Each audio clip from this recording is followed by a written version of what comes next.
ତେଣୁ ଦିବ୍ୟ ସିଂହ ରାଜା ଥିବ ତାର ଶାସନ ନଥିବ। 600 ବର୍ଷ ତଳେ କାଗଜ କଲମର ଉଦ୍ଭାବନ ହେଇନଥିଲା। ଅଚ୍ୟୁତାନନ୍ଦ ମହାପୁରୁଷ ତାଳପତ୍ର ଲେଖନୀରେ ଲେଖି ଦେଇଥିଲେ ଯୋଉ କଥା ଦେଖନ୍ତୁ ଅକ୍ଷର ଅକ୍ଷର ସତ ନୁହେଁ ମାଳିକା ବଚନ ନ ହୋଇବା। ଦିବ୍ୟ ସିଂହ ରାଜା ଥିବ ତାର ଶାସନ ନଥିବ। ତାଙ୍କ ଶାସନ ଆଉ ରହିବ ନାହିଁ ଅଛି ନା କେବଳ ରାଉତ ମାତ୍ର ସେବକ ଭାବରେ ସେ ଅଛନ୍ତି ଶାସନ ନାହିଁ। କିନ୍ତୁ ଅତି ବଡ଼ି ଜଗନ୍ନାଥ ଦାସ ତାଙ୍କର ମାଳିକାର ନାମ ହେଲା କଳି ମାଳିକା ଆଉ ବା ଇନ୍ଦ୍ର ଗୋବିନ୍ଦ ଗୀତା। ଗୋବିନ୍ଦ କହୁଛନ୍ତି ଇନ୍ଦ୍ର କଣ କହିଲେ ବୋଲେ ପୁରୁଷୋତ୍ତମ ଦେବ ରାଜା ଠାରୁ ପୁରୁଷୋତ୍ତମ ଦେବ ରାଜା ଠାରୁ ଊନବିଂଶ ରାଜା ହେବ ସେଠାରୁ ଊନବିଂଶ ରାଜା ହେବ ସେଠାରୁ ଏଠି ଉତାରେ ରାଜା ନାହିଁ ଆଉ ଏଠି ଉତାର ରାଜା ନାହିଁ ଆଉ ଅଗୁଣି ହୋଇବେ କୁଡ଼ାର ବହୁ ଅଗୁଣି ହୋଇବେ କୁଡ଼ାର ବହୁ। ବୋଲେ ଗଜପତି ପୁରୁଷୋତ୍ତମ ଦେବ ହେଉଛନ୍ତି ଭୂଇବଂଶର ରାଜା। ମୋର ଟିକେ ଶୁଣନ୍ତୁ କଥା ମାଳିକା ଆମେ ଆଲୋଚନା କରୁଛୁ ଛୋଟିଆ ଜିନିଷ ନୁହେଁ କାହିଁକି ନା ଅତୀତ ଉପରେ ତର୍କ ହୁଏନି। ରାମାୟଣ ହଉଛନ୍ତି ତ୍ରେତୟା ଯୁଗର ଅତୀତ ଘଟଣା ଆ ବିଷୟରେ ତର୍କ କେହି କରିବେନି। ଭାଗବତ ହଉଛି ଦ୍ୱାପର ଯୁଗର କୃଷ୍ଣ କଥା ୟା ବିଷୟରେ ତର୍କ ହେବ ନାହିଁ। ଗୀତା ହଉଛି ଦ୍ୱାପର ଯୁଗର ତର୍କ ଏତେଟା ହେବ ନାହିଁ। କିନ୍ତୁ ମାଳିକା ହଉଛି ଭବିଷ୍ୟତର କଥା। ଅଚ୍ୟୁତ ସେଇଥିପାଇଁ ଲେଖିଲେ ବାବୁରେ ବାନା ନାମ ଯେଣୁ ପତିତ ପାବନ ପତିତରେ ଦୟା ହେଲା ପଚରା କନାରେ ଗରମ ରହିଛି ବୁଝି ସୁଝି ଧନ ଖେଳା। ଇଏ ପଚରା କନା ମାନେ 600 ବର୍ଷ ତଳର ଭବିଷ୍ୟତ ମୁଁ ଲେଖିଦେଇ ଯାଇଥିଲି 600 ବର୍ଷ ତଳର ଲେଖା କିନ୍ତୁ ଗରମ ଜିନିଷ କଲେ ଭବିଷ୍ୟତର ଘଟଣା ଭଳି ମୁଁ ଲେଖି ଯାଉଛି। ପଚରା କନାରେ ଗରମ ରହିଛି ବୁଝି ସୁଝି ଧନ ଖେଳା। ଯିଏ ଖେଳିବ ତାକୁ ବୁଝି ସୁଝି ଖେଳିବ ମାଳିକାକୁ ବୁଝିଲେ। ତେଣୁ ୟା ଉପରେ ବହୁତ ତର୍କ ଅଛି ଆଉ ସେ ତର୍କ ନ ହେବା ପାଇଁ ଆମେ ତଥ୍ୟ ତତ୍ତ୍ୱ ଦେବୁ ସମ୍ପୂର୍ଣ୍ଣ ପ୍ରାମାଣିକତା ଆକାରରେ ମାଳିକା ବହି ହଉଛି ବୁଝିଲେ। ଯୁକ୍ତି ଯେମିତି ହେବ ନାହିଁ ଆସିବ ନାହିଁ ଗୋଟେ ରଖିବନି ଯୁକ୍ତି। ତେଣୁ ମହାପୁରୁଷ କହିଲେ ବାବୁରେ ପୁରୁଷୋତ୍ତମ ଦେବ ରାଜା ଠାରୁ ଊନବିଂଶ ରାଜା ହେବେ ସେଠାରୁ। ଗଜପତି ରାଜା ପୁରୁଷୋତ୍ତମ ଦେବ ହଉଛନ୍ତି ଭୂଇବଂଶର ରାଜା। ତାଙ୍କଠାରୁ ପୁରୀରେ କେବଳ 19 ଜଣ ରାଜା ହେବେ ବୋଲି ଅଚ୍ୟୁତାନନ୍ଦ ମାଳିକାରେ ଗାର ବାନ୍ଧିଦେଲେ ବୁଝିଲେ। ତାପରେ ୟତି ଉତାରେ ରାଜା ନାହିଁ ଆଉ ଏଠି ଉତାରେ ରାଜା ନାହିଁ ଆଉ ଅଗୁଣି ହୋଇବେ କୁଡ଼ାର ବହୁ ଅଗୁଣି ହୋଇବେ କୁଡ଼ାର ବହୁ। ଦେଖୁନାହାନ୍ତି ପ୍ରଥମ ପୁରୁଷୋତ୍ତମ ଦେବ 2ରେ ହେଲେ ରାମଚନ୍ଦ୍ର ଦେବ ପ୍ରଥମ 3 ହେଲେ ନରସିଂହ ଦେବ 4 ହେଲେ ବଳଭଦ୍ର ଦେବ 5 ହେଲେ ମୁକୁନ୍ଦ ଦେବ ପ୍ରଥମ 6 ହେଲେ ଦିବ୍ୟ ସିଂହ ଦେବ ପ୍ରଥମ 7 ହେଲେ ହରେକୃଷ୍ଣ ଦେବ 8 ହେଲେ ଗୋପୀନାଥ ଦେବ 9 ହେଲେ ରାମଚନ୍ଦ୍ର ଦେବ ଦ୍ୱିତୀୟ 10 ହେଲେ ବୀରକିଶୋର ଦେବ 11 ହେଲେ ଦିବ୍ୟ ସିଂହ ଦେବ ଦ୍ୱିତୀୟ 12 ହେଲେ ମୁକୁନ୍ଦ ଦେବ ଦ୍ୱିତୀୟ 13 ହେଲେ ରାମଚନ୍ଦ୍ର ଦେବ ତୃତୀୟ 14 ହେଉଛନ୍ତି ବୀରକିଶୋର ଦେବ ଦ୍ୱିତୀୟ 15 ହେଲେ ଦିବ୍ୟ ସିଂହ ଦେବ ତୃତୀୟ 16 ହେଲେ ମୁକୁନ୍ଦ ଦେବ ତୃତୀୟ 17 ହେଲେ ରାମଚନ୍ଦ୍ର ଦେବ ଚତୁର୍ଥ ଏବଂ 18 ହେଲେ ବୀରକିଶୋର ଦେବ ତୃତୀୟ 19 ହେଲେ ଦିବ୍ୟ ସିଂହ ଦେବ ଚତୁର୍ଥ। ये चतुर्थ दिव्य सिंह देव आंक पूर्व 3 जन दिव्य सिंह जाइछन। प्रथम दिव्य सिंह देव ख्रीष्टाब्द 1698 1716 तक पुरी राजा थे। द्वितीय दिव्य सिंह देव ख्रीष्टाब्द 1793 1798 तक पुरी राजा थे। तृतीय दिव्य सिंह देव तृतीय दिव्य सिंह देव 1859 रु 1857 तक पुरी राजा थे। ये चतुर्थ दिव्य सिंह देव 1970 मसीह वर्तमान पर्यंत पुरी राजा अच्छा बुझे। ये 4 नंबर दिव्य सिंह देव यहाँ अच्युतानंद महापुरुष मना कले एथि उतारे राजा नहीं आओ एथि उतारे राजा नहीं आओ एथि उतारे राजा नहीं आओ एथि उतारे राजा नहीं आओ अकोड़ी होइबे कुड़ार बहु अकोड़ी होइबे कुड़ार बहु। आपण देखिए समय आसले जानी परिबे केते सत केते मिछ लखी मालिका बुझले।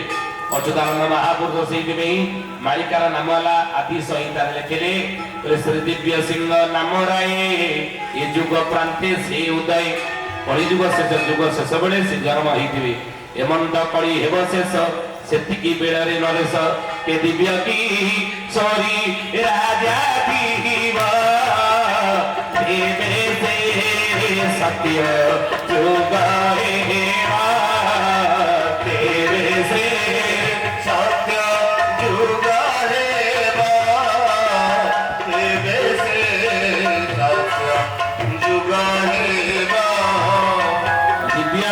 राजा थी तेरे से सत्य जुग हेब महापुरुष मालिका लिखिं।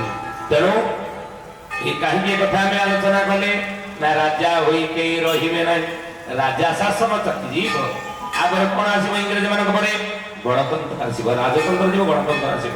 ଆଉ ସେ ଗଣତନ୍ତ୍ରରେ ପ୍ରଜାମାନଙ୍କ ଦ୍ୱାରା ନିର୍ବାଚିତ ହେଇ ରାଜା ଶାସନ କରିବେନି, କିଏ ଶାସନ କରିବେ?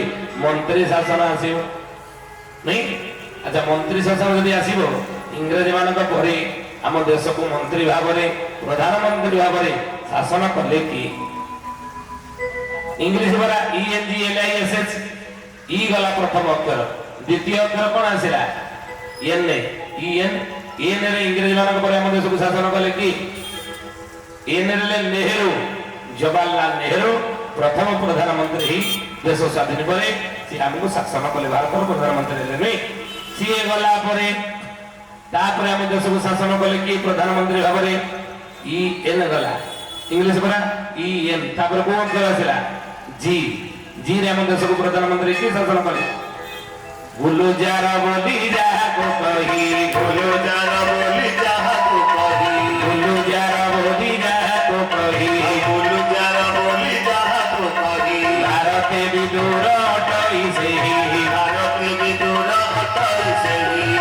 ତାପରେ ଗୁଲୁଜାରଲାଲ ନନ୍ଦା ଆମ ଦେଶର କାମଚଳା ପ୍ରଧାନମନ୍ତ୍ରୀ ହେଲେନି କି ନେହେରୁଙ୍କ ପରେ? ଇଏ କି? ଇଏ ଦ୍ୱାପର ଯୁଗରେ ଥିଲେ ବିଦୁର। ସ୍ୱୟଂ ଯମରାଜ ମାଣ୍ଡବ୍ୟ ଋଷିଙ୍କର ଅଭିଶାପ ପାଇ ଦାସୀପୁତ୍ର ବିଦୁର ରୂପରେ ଜନ୍ମ ହେଇଥିଲେ ଦ୍ୱାପର ଯୁଗରେ। ଏ କଥା ଅଳ୍ପ ବହୁତ ଆପଣ ଜାଣିଥିବେ। ତେଣୁ ସେଇ ଦ୍ୱାପର ଯୁଗର ଯିଏ ବିଦୁର, କଳି ଯୁଗରେ ଯେ ଗୁଲଜାରଲାଲ ନନ୍ଦା ବୋଲି ଅଚ୍ୟୁତାନନ୍ଦ ମାଳିକାରେ ଲେଖିଲେ। ତାଙ୍କ ପରେ ସିଏ ଗଲା ପରେ ତାପରେ ଆମ ଦେଶକୁ ପ୍ରଧାନମନ୍ତ୍ରୀ କି ଶାସନ କଲେ କି? ENG ଗଲା, ତାପରେ କୋଉ ଅକ୍ଷର ଆଇଲା? ENG, ତାପରେ ଏଲ୍ ରେ କିଏ ଶାସନ କଲେ ପ୍ରଧାନମନ୍ତ୍ରୀ ଭାବରେ? ନା ଲାଲ ବାହାଦୁର ନାମ ହୋଇବ, ଲାଲ ବାହାଦୁର ନାମ ହୋଇବ, ଲାଲ ବାହାଦୁର ନାମ ହୋଇବ, ଲାଲ ବାହାଦୁର ନାମ ହୋଇବ, ଧର୍ମାନନ୍ଦଙ୍କ ନାମ ରହିବ। ଧର୍ମାନନ୍ଦଙ୍କ ନାମ ହୋଇବ। ଏଲ୍ ରେ କି? ଲାଲ ବାହାଦୁର ଶାସ୍ତ୍ରୀ ଆମ ଦେଶର ପ୍ରଧାନମନ୍ତ୍ରୀ ଗୁଲଜାରଲାଲ ନନ୍ଦାଙ୍କ ପରେ ହେଲେ ନୁହେଁ। ଇଏ ଦ୍ୱାପର ଯୁଗରେ ଥିଲେ ଧର୍ମନନ୍ଦନ ଯୁଧିଷ୍ଠିର ବୋଲି ଅଚ୍ୟୁତାନନ୍ଦ ମହାପୁରୁଷ ମାଳିକାରେ ଲେଖିଲେ। ମାଳିକାଟାକୁ ଏତେ ସରଳ ଭାଷାରେ ଆମେ ବୁଝେଇବାକୁ ଚେଷ୍ଟା କରିଛୁ। ପ୍ରାର୍ଥନା ଚାଲିଲେ ଏତେ ସରଳ ଭାଷାରେ ଲେଖା ହେଇନା, ବୁଝିଲେ? ENGL ଗଲା, ତାପରେ ଆମ ଦେଶକୁ ଶାସନ କଲେ କି? ତାପରେ କୋଉ ଅକ୍ଷର ଆସିଲା?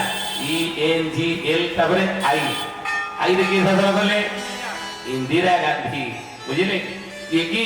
ନା ତ୍ରିଜଟା ବଂଶଧର ହୋଇଥିବ, ତ୍ରିଜଟା ବଂଶଧର ହୋଇଥିବ, ତିନୋଟି ଜାତିରେ ଜ୍ଞାନ ସମ୍ଭବ, ତିନୋଟି ଜାତିରେ ଜ୍ଞାନ ସମ୍ଭବ, ବିଧବା ହୋଇଥିବ ସେ ହୁରାରୀ, ବିଧବା ହୋଇଥିବ ସେ ହୁରାରୀ, ଆବର ହୋଇବ ଭାରତେଶ୍ୱରୀ, ଆବର ହୋଇବ ଭାରତେଶ୍ୱରୀ।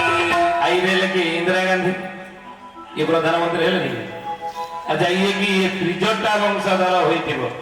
ତ୍ରିଜଟା କି? ତ୍ରିଜଟା ବଂଶଧର ହୋଇଥିବ। ତ୍ରିଜଟା କି? ଆକୁ ମହାପୁରୁଷ ଲେଖିଲେ କି?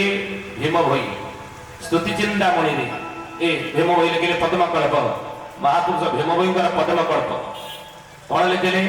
ତ୍ରେତୟା ଯୁଗରେ ସୀତାଙ୍କୁ ଯେ ବନ୍ଦୀ କରିଥିଲା ଲଙ୍କେଶ୍ୱର, କରିଥିଲା ଲଙ୍କେଶ୍ୱର, ନିକଟେ ସୀତା କରୁଥିଲା ତ୍ରିଜଟା ନାମଗାର। ଜୟ ଜଗନ୍ନାଥ, ଜୟ ଜଗନ୍ନାଥ, ଜୟ ଜଗନ୍ନାଥ, ଜୟ ଜଗନ୍ନାଥ। ଆମ ସମ୍ପୂର୍ଣ୍ଣ ଭକ୍ତି ୟୁଟ୍ୟୁବ୍ ଚ୍ୟାନେଲକୁ ଲାଇକ୍, ସେୟାର ଆଣ୍ଡ ସବସ୍କ୍ରାଇବ୍ କରିବାକୁ ଜମାରୁ ଭୁଲିବେନି।